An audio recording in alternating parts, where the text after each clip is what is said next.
Hello नमस्कार दोस्तों। मैं आपका दोस्त बीएल आपके अपने channel all in one with BL पर आपका स्वागत करता हूं। दोस्तों, मैं हाजिर हूं फिर राजस्थान का एक और नया ज़िले की संपूर्ण जानकारी लेकर के। तो आज हम पढ़ते हैं जयपुर संभाग का जयपुर ज़िला। देखते हैं जयपुर ज़िले के बारे में। आपके मैं स्क्रीन पर राजस्थान का मैप, और राजस्थान के मैप में देखते हैं जयपुर कहाँ पर है।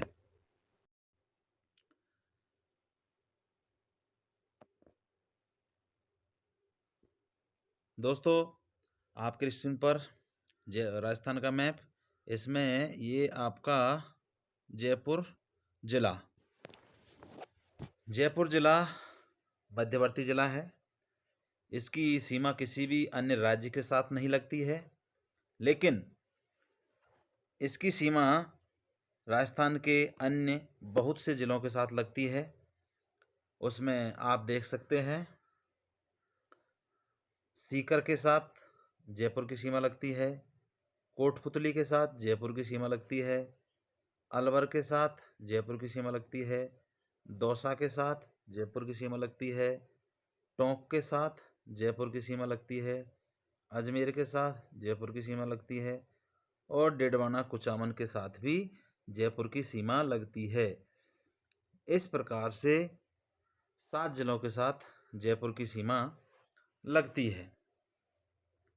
अब दोस्तों, जयपुर का जो सामान्य ज्ञान है वो काफ़ी बड़ा है, इसलिए इसको हम 2 भागों में पढ़ेंगे। तो अब हम पढ़ रहे हैं जयपुर का सामान्य ज्ञान प्रथम भाग। जयपुर संभाग का ही जिला है।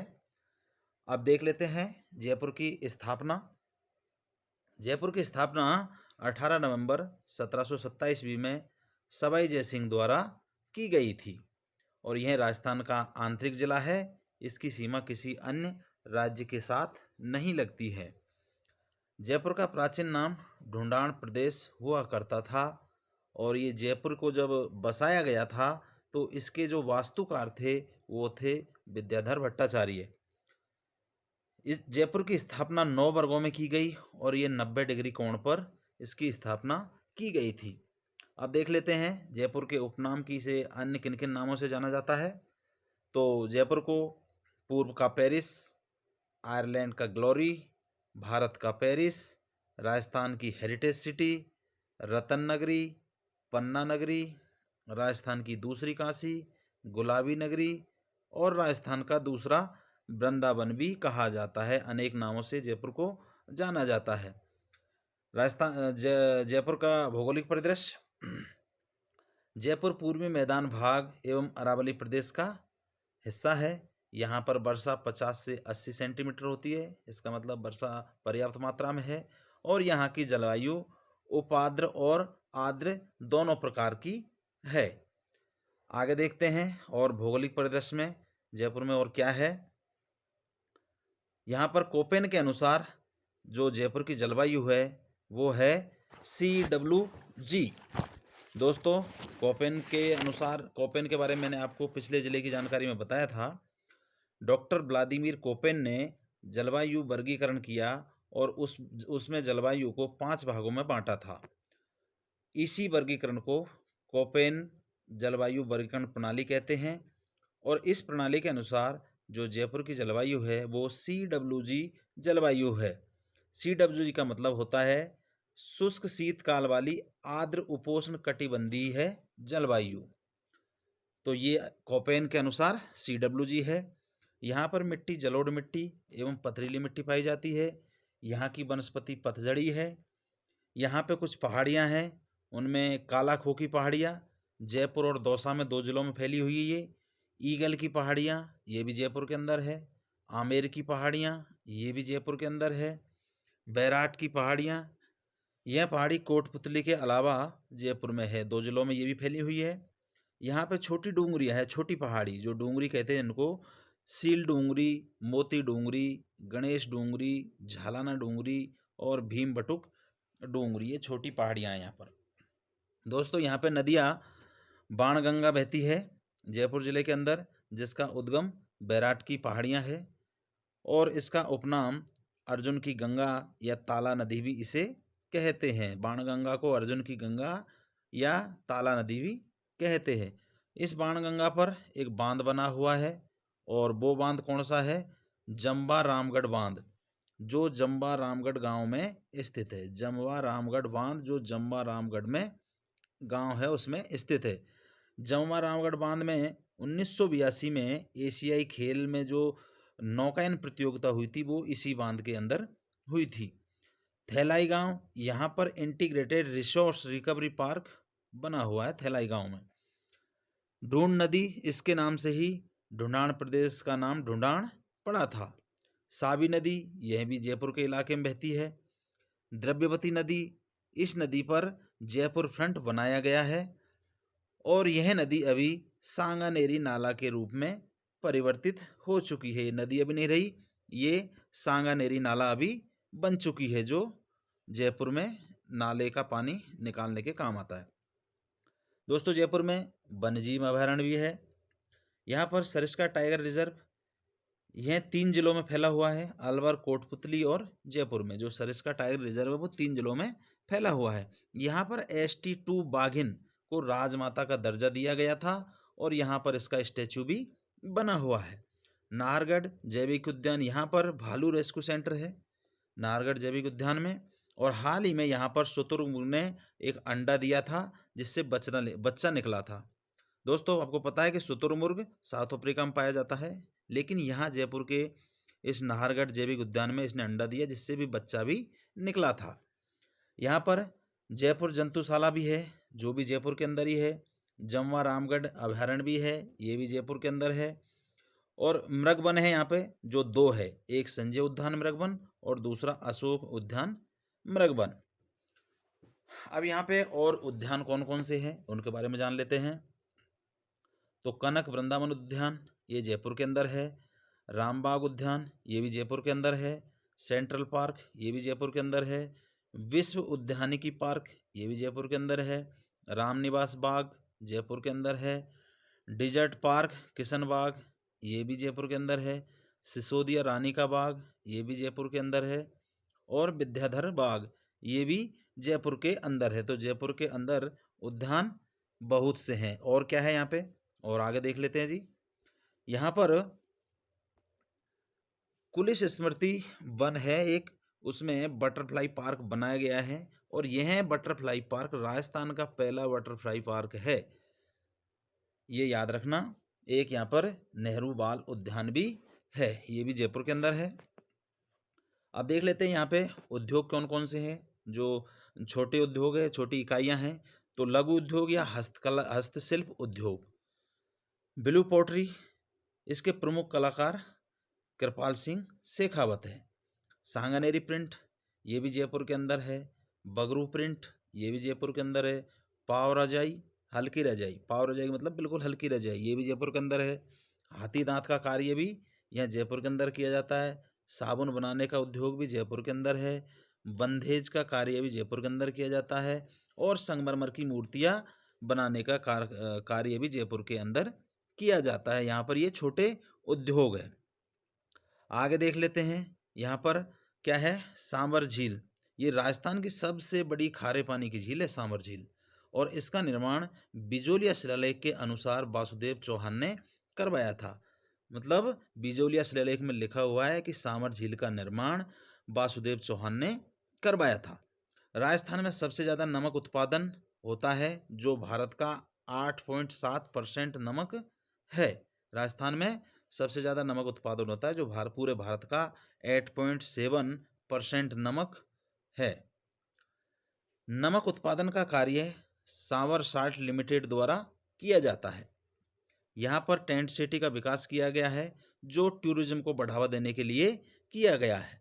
सांवर झील को 23 मार्च 1990 में रामसर साइट घोषित किया गया था। सांवर झील को रामसर साइट घोषित किया गया है। सांवर झील में मेधा नदी, रूपनगर नदी, खारी नदी व खंडेला नदी, ये 4 नदियाँ जाकर के सांबर झील में जाकर के गिरती है। सॉरी, ये मेधा नदी नहीं है, ये मंथा नदी है। तो मंथा नदी है, आपको मंथा नदी इतने खारे पानी की नदी है कि ये झील सामर झील को सबसे ज़्यादा लवणता इसी नदी की वजह से सामर झील में होती है। अब यहाँ पे देख लेते हैं जी, यहाँ पे स्थापत्य एवं सांस्कृतिक परिदृश्य में क्या क्या है। यहाँ पे जी एक जयगढ़ का दुर्ग है। जयगढ़ दुर्ग को चिली का टीला भी कहा जाता है। इसे संकट मोचन दुर्ग भी कहते हैं। इसका निर्माण मानसिंह प्रथम ने स्टार्ट किया था और पुनः निर्माण सवाई जयसिंह ने इसका करवाया था। यह दुर्ग ईगल की पहाड़ियों पर है और यहाँ पर तोप डालने का कारखाना था। पहले प्राचीन काल में यहाँ पर तोप डालने का कारखाना था और यहाँ पे एक तोप है जिसका नाम है जयबाण। ये एशिया की सबसे बड़ी तोप है। तो एशिया की सबसे बड़ी तोप कौन सी है? जयबाण। और ये कहाँ रखी हुई है? जयगढ़ के दुर्ग में। अब दूसरा दुर्ग है जी आमेर दुर्ग। आमेर दुर्ग का निर्माण दूल्हे राय ने करवाया था। यहाँ पर रात्रि में साउंड एंड लाइट का शो चलता है वर्तमान में। इसका पुनर्निर्माण मिर्जा राजा मानसिंह ने करवाया था और इसके ऊपर मुगल शासक बहादुर शाह ने कब्जा कर लिया था। फिर से जब उसे मोमिनाबाद नाम दे दिया गया था, मतलब इसने मुगल बादशाह बहादुर शाह ने जब इस पर कब्जा किया था तो कब्जा करके उसने इस दुर्ग का नाम मोमिनाबाद रख दिया था। इसके अलावा यहाँ पर एक चौमू दुर्ग है। ये चौमू में है जो जयपुर जिले के अंदर ही पड़ता है। यहाँ पे गैटोर की छतरियाँ हैं। यह छतरियाँ जयपुर के शाही परिवार की छतरियाँ हैं। गोविंद देव जी का मंदिर है और इस मंदिर में जो प्रतिमा है वो वृंदावन से लाई गई थी और ये सवाई जयसिंह द्वितीय द्वारा लाई गई थी और इसमें राधा कृष्ण के युगल रूप की पूजा होती है। नकटिक माता का मंदिर है, यह भवानीपुर में स्थित है जो जयपुर में है। शीतला माता का मंदिर चाकसू में है जो जयपुर के अंदर है। इन्हें चेचक की देवी भी कहते हैं, बच्चों की रक्षिका भी कहते हैं। इनकी सवारी क्या है? गधे की सवारी होती है। इन्हें महामाई भी कहा जाता है और शीतलाष्टमी को यहाँ पर इनका मेला लगता है। जगत श्रोमणी मंदिर ये आमेर में है जो जयपुर के अंदर है। इस मंदिर का निर्माण मानसिंह की पत्नी कनकावती ने अपने पुत्र जगत सिंह की याद में करवाया था।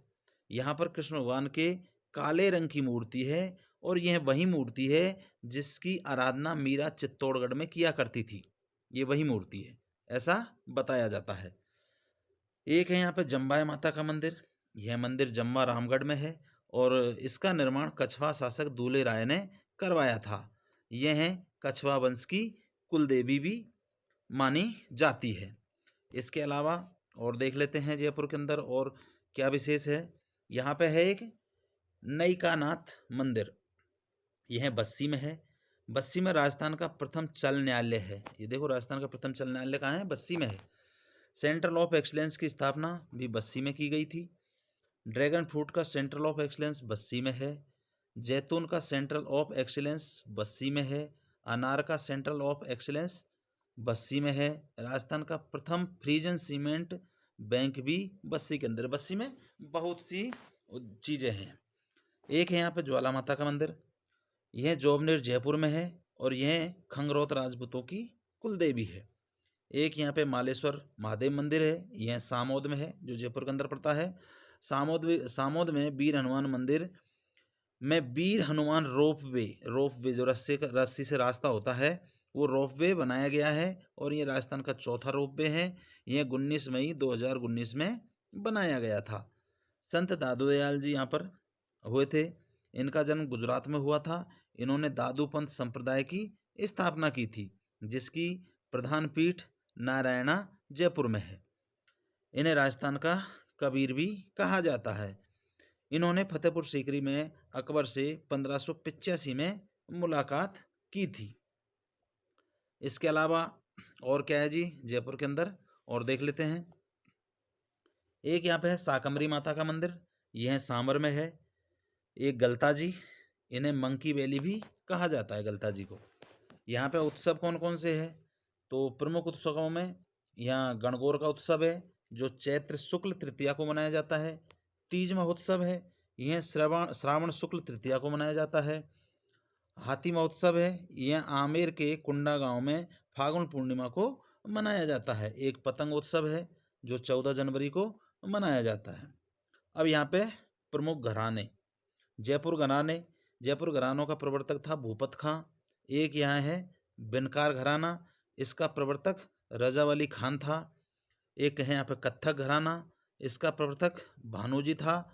और यह कत्थक नृत्य के सबसे प्राचीन घराने माने जाते हैं, कत्थक घराने। यहाँ पे चित्रशैली, आमेर शैली, इसका संबंध ढोडान स्कूल से है, जो आमेर शैली है उसका। और इसका स्वर्णकाल मिर्जा राजा जयसिंह का शासनकाल माना गया था आमेर शैली का। इसके प्रमुख चित्रकार पुष्पदत्त मुरली और हुकल, ये दो व्यक्ति थे आमेर शैली के प्रमुख चित्रकार। जयपुर शैली, जयपुर शैली, इसका संबंध ढूढ़ान स्कूल से है। इसकी शुरुआत सवाई जयसिंह द्वितीय के काल में हुई थी। इसका प्रमुख चित्रकार था वो राम सेवक गोपाल और घासीदास और साहब राम था। यहाँ पे 4 प्रमुख चित्रकार थे जयपुर शैली के। यहाँ सवाई ईश्वरी सिंह का आदमकद चित्र बना हुआ है। सवाई जयसिंह ईश्वरी का आदमकद चित्र कहाँ बना हुआ है? जयपुर के अंदर। तो ये हमने जयपुर का प्रथम भाग पढ़ा। जल्दी ही दूसरे भाग के साथ हाजिर होता हूँ।